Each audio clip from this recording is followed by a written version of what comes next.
The topic, let me talk about the topic, is going to be this open discussion, really, about where I think Warcry is actually going, right? And the future of Warcry and how it's going to progress.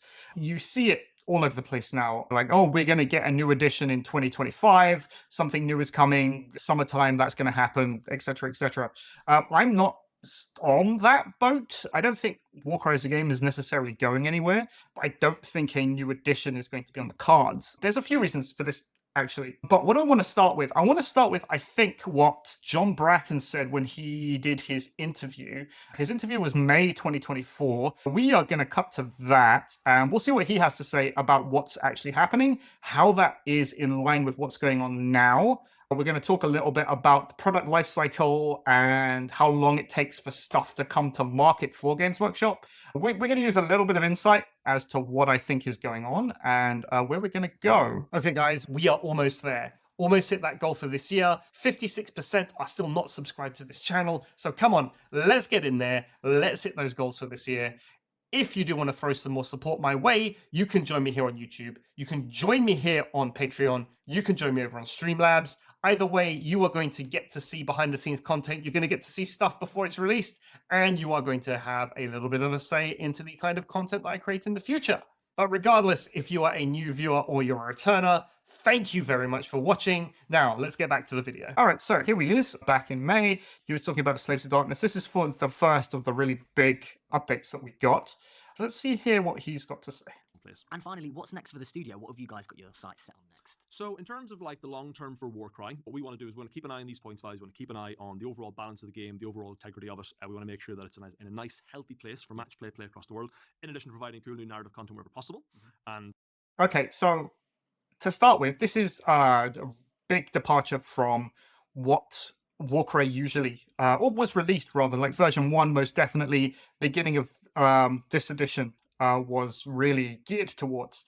We're going to look at some stuff from Warhammer Fest last year, but they basically thought that, okay, Warcry is going to be this narrative game. It's very much casual focus, so there isn't really any need to follow things up with proper match play points updates. Looking at the actual competitive health of the game, there wasn't any need for that. But come, when was this? May 2024, there seems to be a big shift in that one.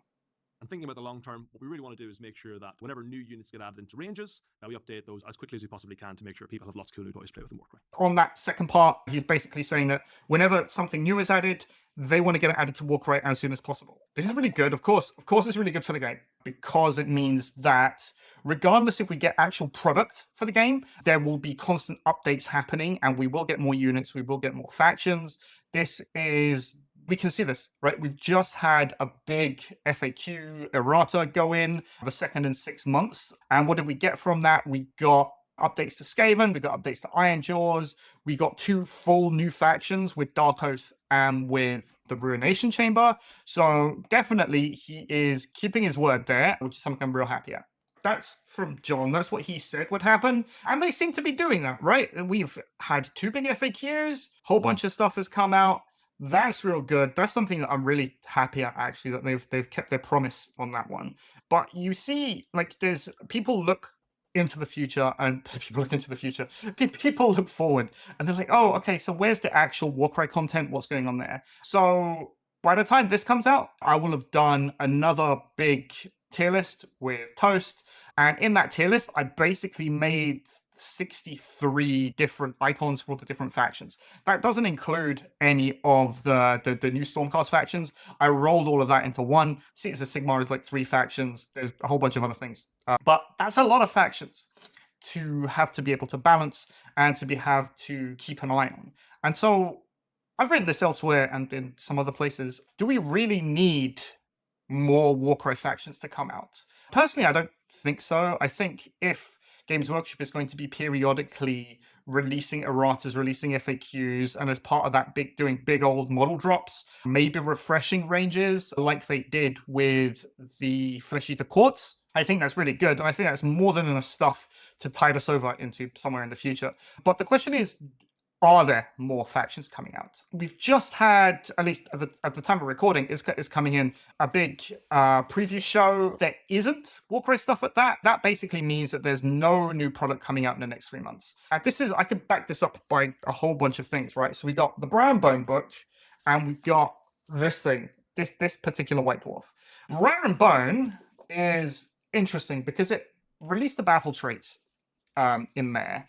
And it's telling, actually, about the lead times between Games Workshop actually writing rules and then being released. Because Brown Bone, it doesn't mention any of the new Cities of Sigmar stuff. The Black Talons didn't get a battle trait. There's a whole bunch of old references to abilities and to warbands that basically don't exist anymore. Let's take Cities of Sigmar as an example. That was updated last November. We got the new city stuff, which means that this book would have been gone to print before then. Lead time for this kind of thing, I don't know Games Workshop specifically, but it's been said for their models and for some of their other products, we're looking at 6 months to a year in terms of lead time. So there's every possibility that Brown Bone was basically written and finished before Warcry was even released, because Warcry itself is only 2 years old now. If we go back to last November and then a year before that, we're looking at just after the release of Heart of Gur. So that's how far back these things go. And in this book, it mentions every single warband, or at least every single official released warband at the time, not including future stuff. It mentions all of those right up until the Tyrantic Cohort and the Twist Wield. It doesn't mention anything after. So you would think that if there were more warbands in the pipeline at that time, they'd turn up in the book. In terms of us being in the Gnarlwood and doing stuff in the Gnarlwood, I basically think that's over. And why the question goes back to this White Dwarf, because, well, you can't say it. This White Dwarf has rules for an Ashki campaign. Age of Sigmar, the setting now is in Ashki. We've left Gur, so we're no longer doing Realm of Beast stuff. And I think because the campaign is in there for Ashki specifically to bring Warcry into the current setting, we would at least be looking at a change of scenery for Warcry if that was going to happen. Now, normally that change of scenery, like, either they could do a kill team and they could go, okay, we're not doing normal kill team stuff now and we're going to be in a Space Hulk and this is basically what's going to happen. Or they can, again, do a kill team and say, right, this is going to be the new setting for this edition, and this is how we go. Now, in Age of Sigmar, what do? It seems that every edition change, there's one big pivotal moment, and then we spend the rest of that edition sitting wherever it is. So you had the opening of the Shaiish Nadir, you had Kragnos coming alive and doing all of his stuff, and now we've got the Skaven reemergence into the Mortal Realms. And that's what they do in Age of Sigmar. So for Warcry, if there was going to be a new edition, we'd be looking at it sitting in Ashki instead of in Gur. And the question is, when is that going to come? Will it come next year, like some people think? I don't know. Maybe yes, maybe no. Remember, there were those rumors way while back that, Warcry is going to turn into Mordheim and all of this stuff. I don't think there was ever any credence to that. I think it was just pie in the sky rubbish. I said it at the time that Mordheim as a game hasn't really aged all that well. What was really good about Mordheim was the setting and the stories that you could tell with your fighters and with all your guys. You can basically do that in Necromunda. Now, would there be scope for an Age of Sigmar Necromunda style game? That, again, I don't know. Necromunda is one of those weird games that Games Workshop sells where basically every model that they make is amazing. It's knock out the park stuff. But it's heavily narrative focused. And I don't know, with the success of the last edition of Kill Team and going into this edition of Kill Team, where if Games Workshop would want to focus on the heavily narrative stuff and go into more of a competitive space with whatever their skirmish game is, I think they would want to go into a more competitive space simply because of John's comments in that video and what they're doing now with the points updates, with the competitive stuff and all that kind of thing. You can see also from tournament attendance, if you check out War Tally, you can see that attendance is up quarter on quarter. So more and more people are playing competitive Warcry. If you do polling within the community, that the majority of them, probably close to 60%, basically only play using the cards. They only play casually. They only play narrative. So that's a hurdle that Games Workshop is going to have to jump if and when they decide to release a new version of Warcry with more of a match play focus. That doesn't mean that Warcry currently doesn't, like, you can't play match play Warcry. You can, I do, and it's very, very good. But if they went forward and said, all right, this is what we're going to do, we are going to make match play one of the main components, that's something that they're going to have to bring around the rest of the Warcry player base and then try and capture some of that, I don't know, kill team player base, Comp 40k, Comp Age of Sigmar player base, who otherwise wouldn't be playing Warcry because they just think it's a beer and pretzels game first and foremost. Another thing that I want to touch on, this is Warhammer Fest 2023. This is only a year ago. Bear that in mind. It feels like an age has happened since then. But Warhammer Fest was only a year ago, and this is this is where I'm going to go back into production life cycles, how that works. But they did a Q&A session with the community at Warhammer Fest. There's stuff that wasn't covered in the Warhammer community article that they put in accompanying this, and this is basically the salient points. The TOs were, and the designers, whoever were there, I don't know specifically who was there and who wasn't, they were surprised about how much enthusiasm Warcry had and how much of our player base there was turning up. About that event was like 50 players, and they had no idea that there were going to be 50 players coming to that particular event. And they didn't know, basically, because, I mean, I've touched on this several times, they don't know what's selling for the game, because if you're buying compendium stuff, they don't know what's selling. They hadn't run any really big events before that, like big international events. So they had no idea how good it would be and how many people would turn up. But a lot of people did, and a lot of people seem to continue turning up since Warhammer Fest going on to this year, right? So going back to things like production life cycles, if it's true, and this book was basically written like before the game came out, then we're talking, almost a year between the release of this edition of Warcry and Warhammer Fest. So the reason why there are no big international events are basically because you organize these things years in advance, and they simply didn't know. Now, does that mean there are not going to be any big international events going forward? That I don't believe. I think that, okay, for next year, maybe we'll see Warcry getting into the championships of Warhammer. I think that'd be pretty good. And they'll start to run things like at Adepticon and at Nova and all those big conventions, just because now we are far enough down the line that Games Workshop knows, okay, there is a big market for this, so we should start putting things on. Fans asked about a new Tome of Champions for all of the Underworlds models. That's been done now. That's been done in errata. So that's something that a year ago they were notified about, and it takes time to get from there to here, and now it's been released. More updates in White Dwarf. We got more updates in White Dwarf. The Divine Blessings were White Dwarf for all. There was a whole mission pack that was released in White Dwarf. And this is the thing, right? Balance between Age of Sigmar and Warcry factions. They don't have as much data on match play as they do for Kill Team. Look at balance updates in the future. And again, the editor here is saying, okay, Warcry is more narrative, so they basically don't have it. They do have it now. So you fast forward a year to, exactly 1 year, actually, to April this year. That's when they released the first FAQ update, second FAQ update 6 months later. So they got it. It is something that they are following. And if I know anything about allocating time and allocating resources, you don't go out of your way to produce an errata or an FAQ that literally updates 100 fighters' points costs.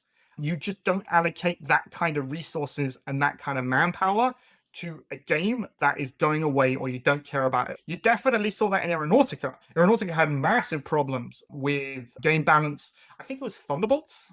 Yeah, Thunderbolts or something like that were way too cheap, way too overpowered. That wasn't addressed for a long time. There are things like the Tau Flyers, which are overcosted, all sorts of things. Never addressed, not even in the match play update that they did. So that's a real example of Games Workshop just going, no, I'm not interested, I'm not going to do it. That's not what's happened in Warcry. So I'm very, very positive on that front, meaning that we are probably likely to see continued support going forward. I guess maybe every 6 months. I think that'd be fine. That's what they said at Warhammer Fest, and why I'm real positive now for basically the future of the game, continuing at least as it is at the moment. So yeah, this is that was basically a collection of my thoughts about what's actually going on with the game. I don't think we're going to see any new product for at least the immediate future. Otherwise, I think we would have seen it by now, especially going by Games Workshop production cycles and release cycles. We would have seen if something's coming with in the next 3 months. Do I think there's a new edition coming next year? The state of Games Workshop's leaks at the moment means that we would have probably heard something by now if there was. And if there was a new edition coming, I think they would have been laying the foundations for that. Who knows? Maybe this stuff is going to be the foundations for a move into ASCII and a look into what we're doing there. But you need a setting to make sense for Warcry. So a reason why all of these warbands would come together and fight the way they do. We just have to see how it pans out. Do I think there's going to be continued support? Absolutely. If what Bracken said is true, and it seems to be holding at the moment, I think every 6 months or so we'll continue to get updates. We've had the Skaven Age of Sigmar book just released, so hopefully I want to see all of those roll into Warcry, like all of the new units from there. Maybe a whole refresh of that book actually would be good. But that could be something that's really exciting for us, I think, going forward. Games Workshop has to release books for Age of Sigmar, right? They got new edition, so they basically have to release them. So if those book releases coincide with range refreshes of older warbands that are already there, I think that could be really good. Personally, I'd love to see them scale down Skaven, actually. If you just take clan units, so like one basic clan unit, the hero from that unit, and a hero from that faction, right? So Scryer, Molder, whatever, Pestilence, you end up with 12 units, which is already a very big faction. Like, you compare that to like Flesh Eater Courts, and that's already knocking on the door of how many units Flesh Eater Courts have. So I'd like to see them scale that down a little bit, which they may do. And who knows, maybe by the end of it, we will have, again, there'll be 63 of them, but we'll have a whole bunch of really tight, really well-designed, flavorful warbands for us to play. And I think that's only going to be positive for the game, whether you play competitively or you play casually. So yeah, that's what I think about what's going on and where we're going. Tell me what you think going forward, if you think there's anything interesting coming, or I don't know, maybe I'm wrong and the signs are pointing to a new edition next year, which is something that I wouldn't terribly mind. I hope they go more the Kill Team 2 route, where they change little things than big sweeping changes, like changing it into a completely different game, because I love this edition of Warcry. I think the rules are really tight, the rules are great, and that's what I like to play, and it doesn't take a whole lot to make those rules into something that you can play very well at a match play level. I've said this a bunch of times. So yeah, that's it. So anyway, yeah, sorry for the ramble today, bit of a rant. These are a collection of my thoughts and why, but tell me what you think. Tell me where you think we're going. We'll have a chat about it. Again, thank you for the support. I will see you next time.